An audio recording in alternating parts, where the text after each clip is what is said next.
Pak Duki nih, saya sebut saja Pak Duki lah, Pak Duki. memudahkan ya. Nama akrab ya. Nah, supaya panggilan. lebih akrab ya, dikenal sebagai periode modernisasi.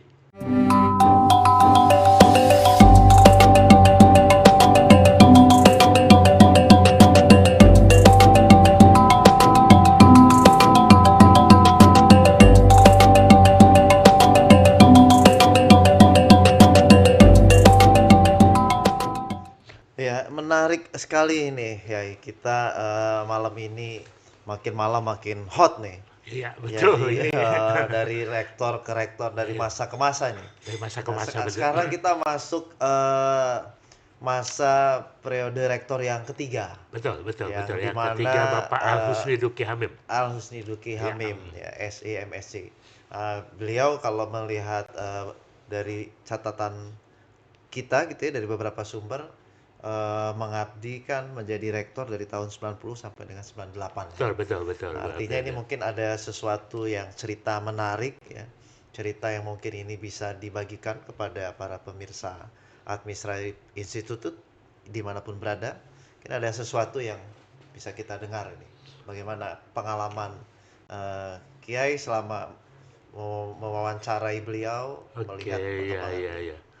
Ya, kebetulan juga saya terlibat dalam penyusunan buku autobiografi daripada Bapak Al-Husni Duki Hamim ini, sehingga sedikit banyak saya mendapatkan gambaran tentang bagaimana visi dan misi beliau selama menjadi rektor di Universitas Lampung.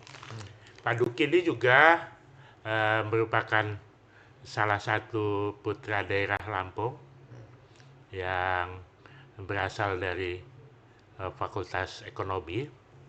Beliau mendapatkan magisternya dari Australia, dan beliau mulai menjadi rektor itu tahun 1990, dan betul sekali selesai pada tahun 1998. Dua periode itu Dua ya? periode. Oh iya. Nantinya dilanjutkan oleh Bapak Muhadjir Utomo tahun 98. Periode Pak Duki nih, saya sebut saja Pak Duki lah, Pak Duki. memudahkan ya. Nama akrab ya, Nah, supaya panggilan. lebih akrab ya, dikenal sebagai periode modernisasi. Modernisasi. Ya, jadi kalau kita cerita tadi periode Bapak Sitanala dan Pak Margono sebagai periode pembangunan, maka pada periode ini adalah periode modernisasi. Nanti kita cukup banyak ya yang bisa kita inikan, tapi intinya pada saat ini beliau mulai berpikir untuk mengadopsi teknologi dan sistem informasi. Begitu. Ya, artinya apa nih pengembangan dalam memodernisasi Unila ini? Ya, Dan mengembangkan sistem informasi. Apakah juga sama dengan rektor yang sebelumnya?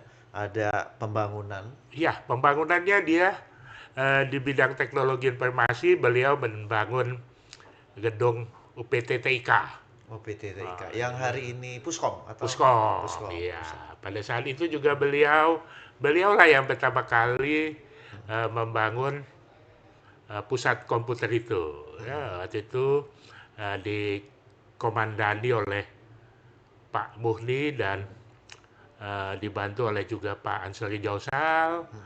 Bagaimana beliau mengembangkan pertama kali Unila punya sistem informasi dengan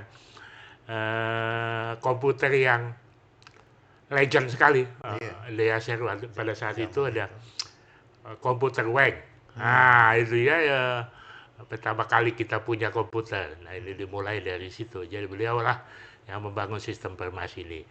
Kemudian yang kedua, pada masa beliau inilah dibangun kepemimpinan berbasis mutu. Bisa kita bilang nih Pak Duki nih, Bapak mutunya Unila. Iya, Gitu iya. ya. Pada periode beliau itu di awal-awal tahun 92 Hmm. beliau mengaplikasikan TQM. Ah, Oh, sangat populer pada saat itu. apa itu? TQM itu TQM. singkatan daripada Total Quality Management. Ah, Wah, ya, jadi berbagai administrasi dan pembelajaran dan lain-lain semuanya adalah bagaimana berbasis dengan Total Quality Management. hmm. Sehingga terjadi modernisasi di mana-mana. Nah, kita lihat pada zaman Pak Duki inilah juga cukup banyak dosen-dosen kita yang sekolah, kebetulan juga pada masa itu, masa awal-awal beliau itu, Unila mendapatkan project yang dikenal dengan HEDS Project. Next project apa itu? Next project ini. Hikes Education Development Support. Hmm. Itu adalah sebuah proyek yang mendanai pengembangan infrastruktur dan sumber daya manusia. Pada saat itulah boom.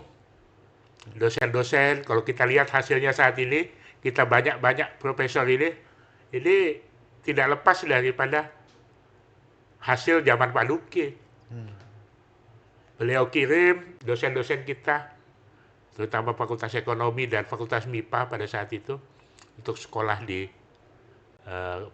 berbagai kampus di luar negeri. Jadi itu cukup kita bisa kenang lah. Iya.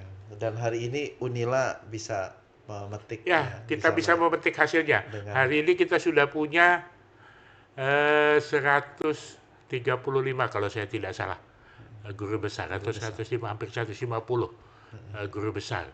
Ini semua bisa kita bilang, atau mungkin sebagian besar adalah buah daripada program-program pembangunan yang dilakukan oleh rektor-rektor sebelum kita, pendahulu kita. Iya. Kalau tadi melihat penjelasan Kiai ini dari rektor pertama lebih fokus ke pembangunan infrastruktur, lalu rektor yang kedua itu pun juga pembangunan berkelanjutan, yang ketiga itu juga sudah memodernisasi. Betul.